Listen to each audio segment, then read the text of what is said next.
Every summer, American families did something that would horrify us today. They trusted their nose to decide if the meat was safe.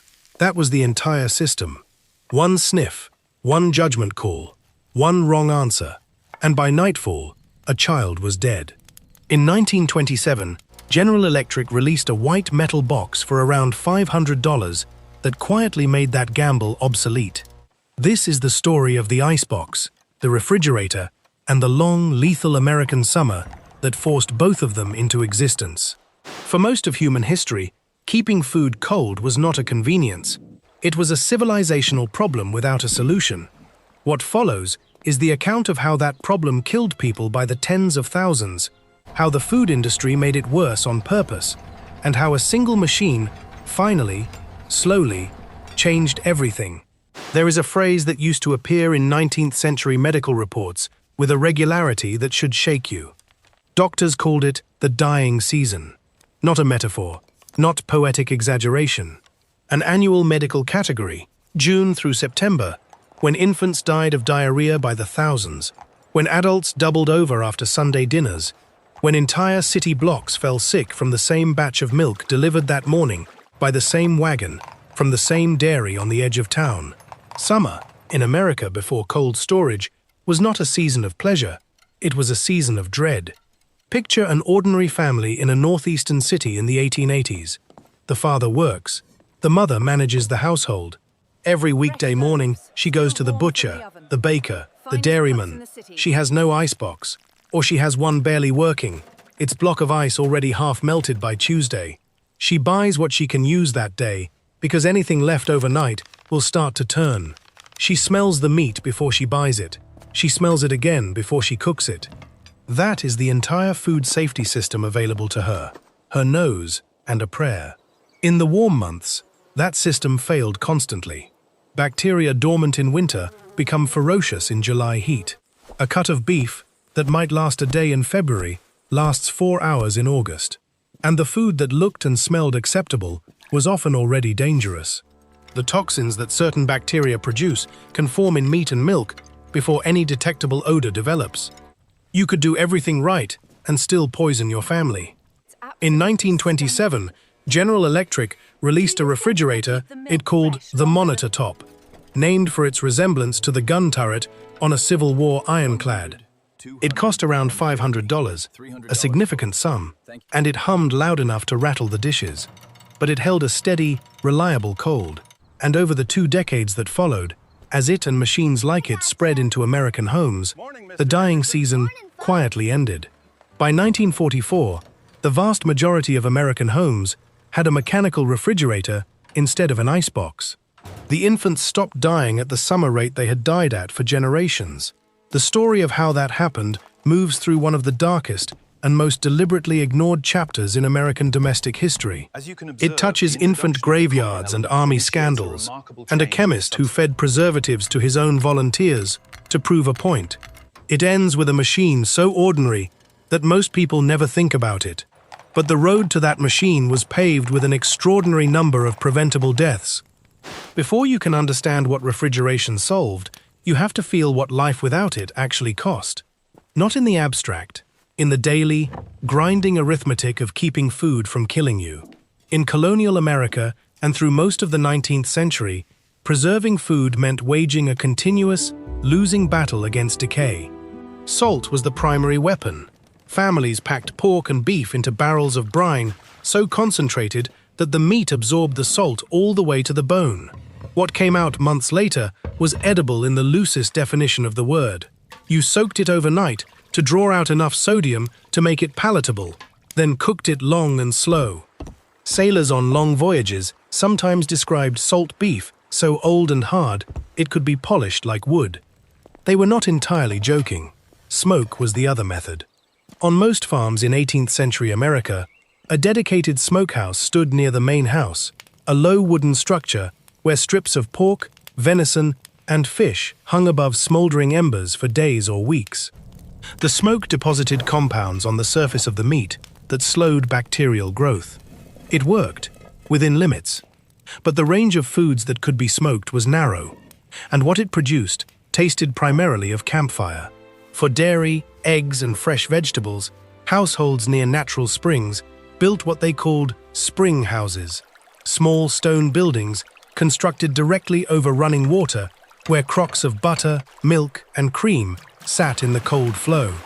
If you had one, you were lucky. If you didn't, you had a root cellar, an underground room where the earth maintained a relatively stable, cool temperature year-round. Root cellars worked well for potatoes, carrots, turnips, apples. For fresh milk in August, they were nearly useless. That was the core failure point. Every preservation method that worked in winter fell apart in summer. Smoke and salt slowed decay. They could not stop it when temperatures climbed. Root cellars cooled to perhaps the high 50s in good conditions, temperatures at which bacteria multiply vigorously. The spring house bought you a day or two with fresh milk, not a week, and the only quality control instrument available to any household was the human nose. If it smelled fine, you ate it. If it smelled questionable, you cut the suspicious part away and ate the rest. If it smelled clearly rotten, you threw it out. The cruel problem is that smell is a lagging indicator. By the time food smells wrong, the contamination has usually been present and multiplying for hours. The food that killed you most often was the food that passed the sniff test. When you trace what the absence of cold actually cost in human lives, the numbers stop being statistics and become something harder to look at directly. In 1900, typhoid fever, a disease spread primarily through contaminated food and water, struck roughly 100 people out of every 100,000 in the United States. By 1920, that rate had fallen to about 34 per 100,000. By 1950, it was below 2. Part of that decline came from water filtration and improved sanitation. A significant part also came from cold. Keeping food at temperatures that slow bacterial growth was one of the fundamental controls that made the food supply safer in the early 20th century, alongside pasteurization and basic hygiene. But the most devastating toll from the unrefrigerated summer was not typhoid, it was infant diarrhea. Researchers examining records from 26 major American cities found that in 1910, 21,000 children under the age of 2 died of diarrhea in a single year. 14,000 of those deaths, 2/3, occurred in the summer months of June through September alone. Those were not children who were already sick. Many were otherwise healthy infants who drank contaminated milk on a hot day and were dead within 48 hours. New York City produced some of the most staggering statistics. In 1882, city health records attributed half of all infant deaths to diarrheal diseases. Half. In a city with a rapidly growing population and an expanding urban dairy supply, that meant thousands of children dying every year from what was, at its root, a cold storage problem. The milk that was killing them had traveled from rural dairies to city markets in unrefrigerated wagons, spending hours in summer heat before it reached a bottle. The problem cascaded in ways that were not obvious at the time. The families hardest hit were urban working-class families who had the least access to alternatives. No garden, no livestock, no spring house, no country cousin who could bring fresh produce. They depended entirely on market food that moved through a supply chain with no cold anywhere in it.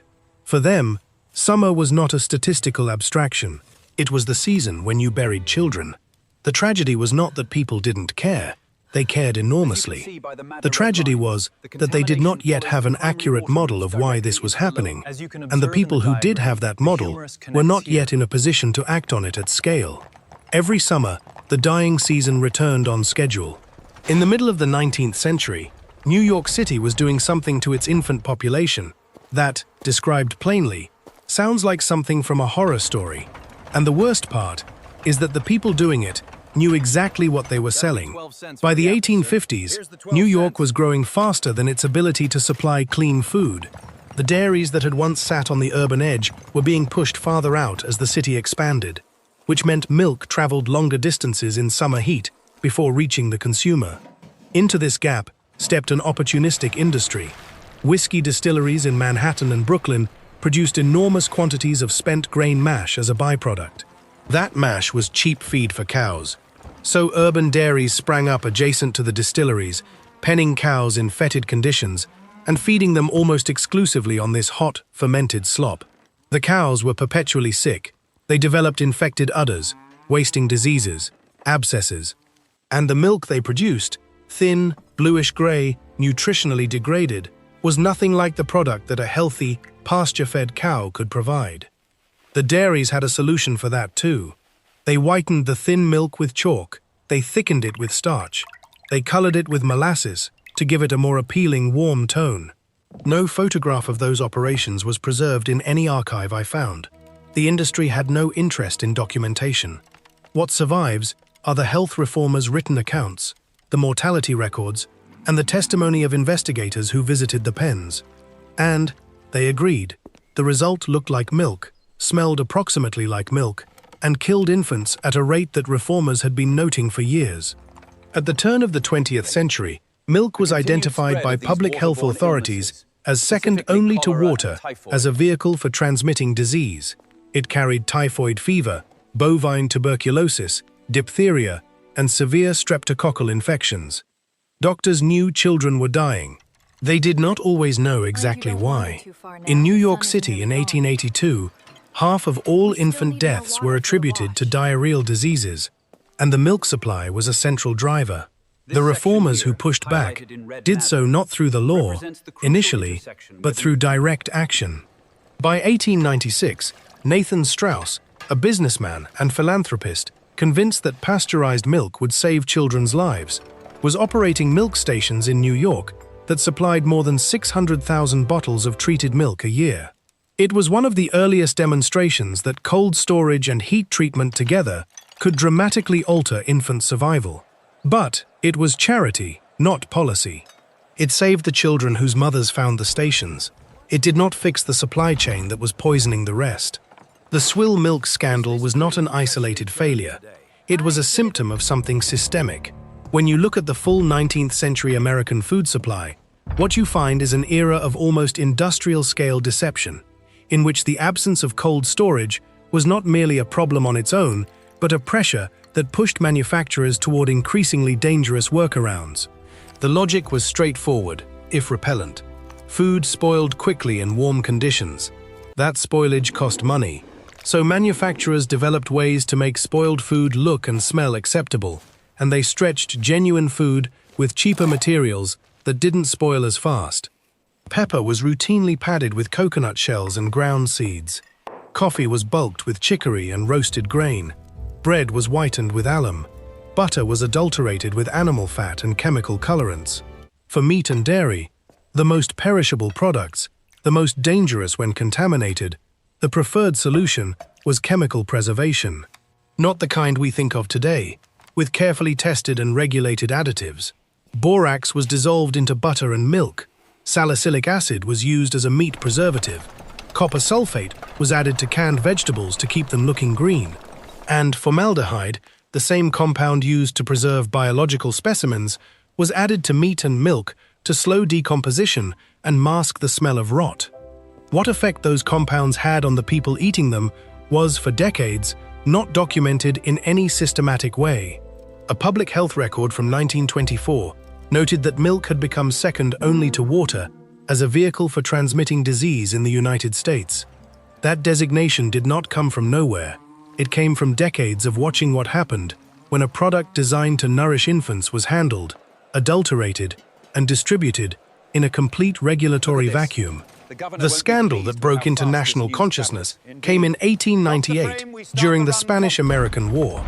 The United States Army shipped hundreds of tons of beef from Chicago's meatpacking industry to soldiers fighting in Cuba. The meat arrived in conditions that, according to the commanding general, suggested chemical treatment. He called it embalmed beef, a name that stuck. Disease, much of it food-related, killed far more American soldiers in that war than Spanish bullets did. The army had purchased food from an industry that had no legal obligation to disclose what they were putting in the product, and still, no federal food safety law existed.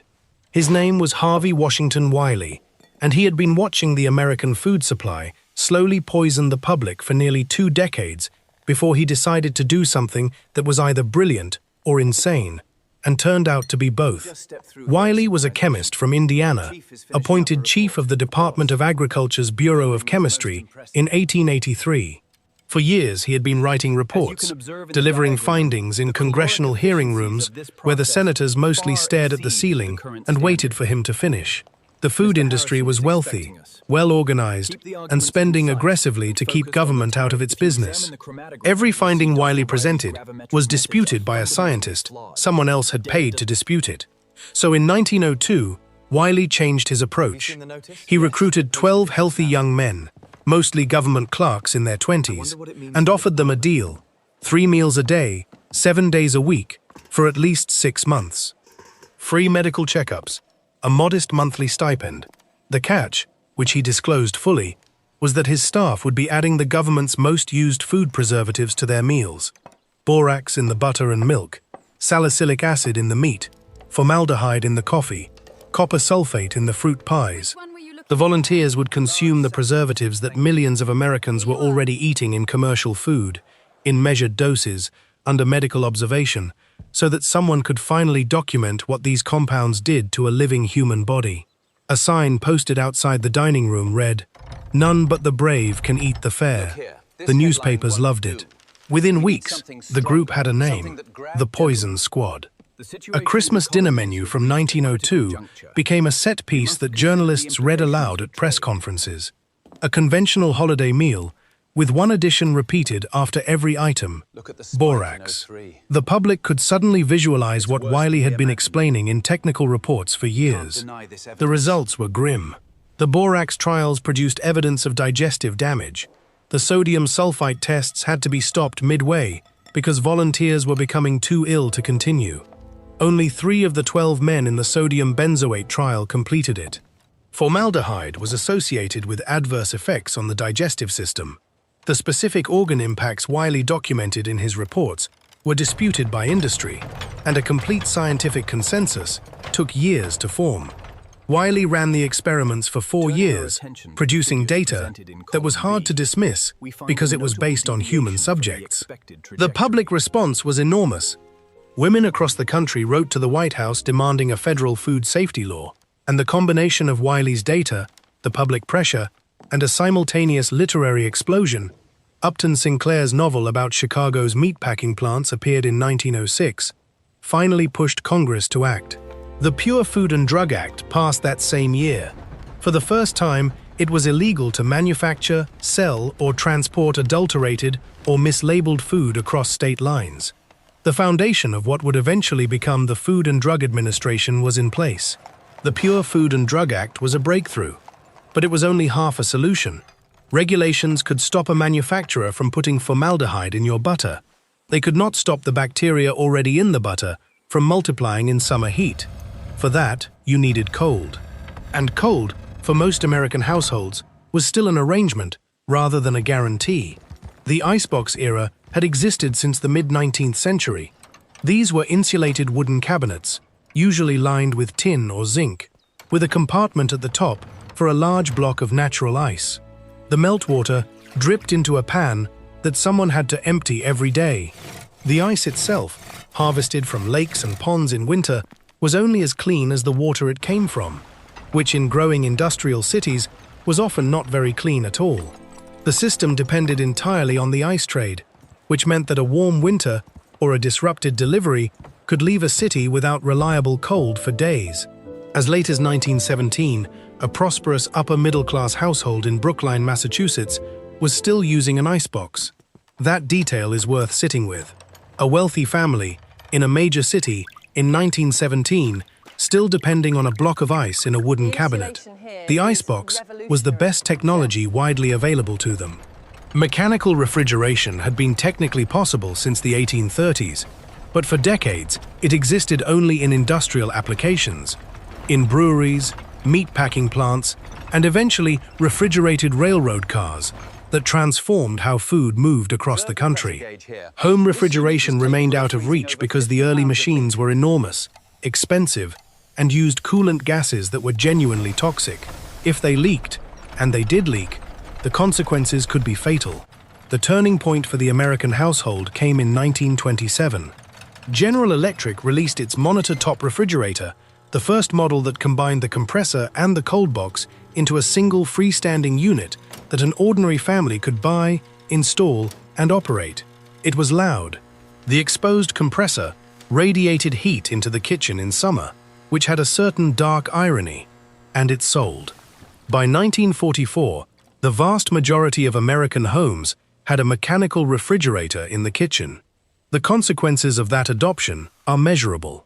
Researchers tracking infant diarrhea mortality in 26 major American cities found that between 1910 and 1930, the number of children under 2 dying from diarrhea fell from 21,000 a year to fewer than 4,000. Summer deaths, the ones concentrated in June through September that had defined the dying season for generations, fell from 14,000 in 1910 to fewer than 1,500 by 1930. The food supply was getting safer on multiple fronts simultaneously. Pasteurization was spreading, water filtration was improving, cold was arriving in homes, and nutrition and distribution were improving. The summer death toll collapsed, not because of any single intervention, but because the whole system of food handling was being fundamentally remade, with cold storage as one of its central pillars. Picture that mother from the 1880s, standing in a butcher shop in August, smelling a cut of beef before she bought it. Her grandchildren did not have to make that calculation. The machine in the corner of the kitchen made it for them, silently, reliably, every hour of every day. That is exactly how civilization changes, not with a declaration or a monument, with a box that hums, holding the dying season at bay. From salted barrels and smokehouses to poison squads and dying seasons, the path to mechanical cold ran straight through one of the darkest chapters in American domestic life. The refrigerator did not arrive as a triumph of engineering. It arrived as the answer to a public health catastrophe that had been killing children every summer for generations. A catastrophe that the food industry actively worsened, that the government took decades to confront, and that ordinary families endured because they had no other choice. The machine that hums in your kitchen inherited all of that history. If you found this worth your time, subscribe. We tell the full hidden history of the objects that shape the world you live in. Every ordinary thing around you has a story like this one. A long, ugly road that most people never see.